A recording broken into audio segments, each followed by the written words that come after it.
Number 7, the explosion of weapons of mass destruction, human death and destruction. The Lord said it's going to get so bad during the tribulation that if Jesus didn't stop it, nobody would survive at all. I mean, what we're seeing now is so fast. The final war, the Bible describes when we get to Revelation 16 and Ezekiel 38, involves the armies of the east, as well as it actually names Persia and Magog. And what that means is Russia, China, Iran coming against Israel. Now, look at this as headlines from U.S. News and World Report.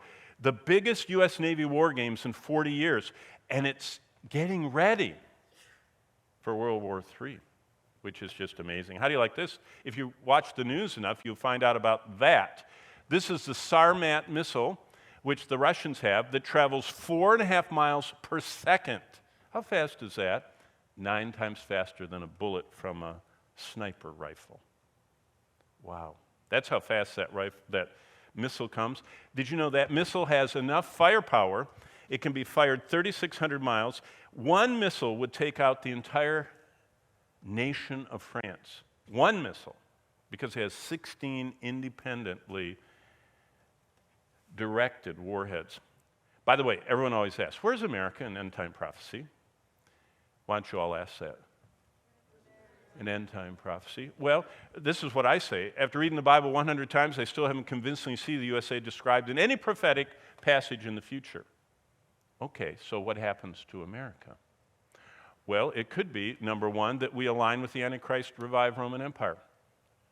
The revived Roman Empire is all around us. Every piece of it's had their day in the sun. The most recent piece is the British Empire. We're an offshoot. So it could be that. Or we implode financially. Aren't we hearing about that? The national debt's going up more and more and more. Or we explode when Russia stops threatening to use those Sarmat missiles and actually does. Or we just fade out with an EMP. You know, that's a missile that is exploded at a high enough level to make an electromagnetic pulse, which knocks out your iPhone and everything else electronic. Or how about we just dry out? If what they're currently saying with the Colorado River takes place, Phoenix isn't going to be able to have golf courses. I mean, all of our strawberries aren't going to grow in Imperial Valley because they're actually running out of water. And then there's this explosion of materialism we see. Look at this. This is Apple. Just Apple, $2.1 trillion company. Italy is only $2 trillion. The whole country. The gross national product of all of Italy is just $2 trillion. Apple's bigger. Brazil, Apple's bigger. Canada, Apple's bigger. Russia, Korea, Australia, Spain, Mexico, and India. One American company is bigger than entire countries. And it's getting bigger all the time. And how about where the money is? 95% of all personal wealth, I'm not talking about budgets of countries, I'm talking about people, their digital money in the bank.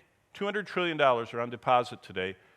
20% of all people hold 95% of all the money. That's why we're getting in a time so clearly described in the Bible where there is such a dichotomy and people want to protect. And then there's, of course, the one we all know about, the global hatred for Israel. Zechariah said all the nations of the earth are going to be against Israel.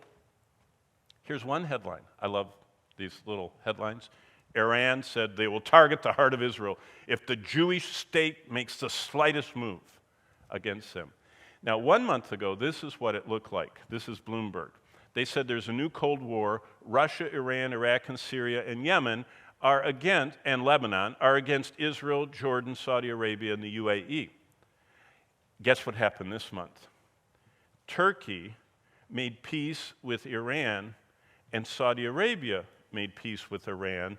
So this one is turning a little bit kind of light green, which is ominous for Israel. But here's the good news. Do you know what else Jesus said in Matthew 24 when he talks about the end? He said the gospel is going to be preached in all the world as a witness to all nations, and then the end will come. Do you know what that means? We're going to live in a time when it's going to be possible to actually share the gospel with everyone. We didn't even know, in the Bible times, they didn't even know where everyone was. They didn't even know about a lot of those islands. They didn't know about the interiors. But God did. And look, this is the International Mission Board, IMB, of the Southern Baptists, look what they've done for us. They put a red dot where every unreached people group is. And an unreached people group is someone that doesn't have the Bible in their language, and as far as we know, there's no one that speaks their language that knows the Scripture. And do you know why that map is up there? Because the IMB ask the largest American denomination ask every year for their churches to send young people to go to these places. And you know what Franklin Graham, you've all heard of Samaritan's Purse, you know what he does? He funds through his ministry hospitals set up in these closed countries. Most of these countries that you see the red dots in are not real open to American missionaries. So they put hospitals there.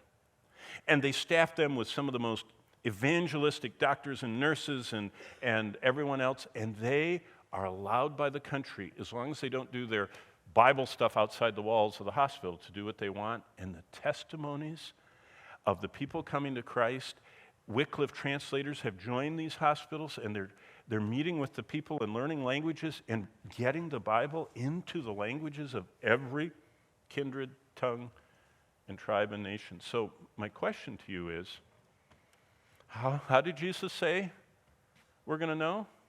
Well, the answer is that's how. Jesus told us how we know when the world is ending. It's a time when people are going to see events globally at the same time. People are going to be able to have their ability to buy stuff cut off from them instantaneously, and there's going to be the technology for Satan through the Antichrist to make a robot. Wait till we get to chapter 13. The robot of chapter 13, verse 15, goes around looking, and if you don't have the mark of the beast, it says he kills you. You know, there was an old Arnold Schwarzenegger very bad movie called The Terminator. I think it's just a copy of chapter 13 of Revelation, verse 15.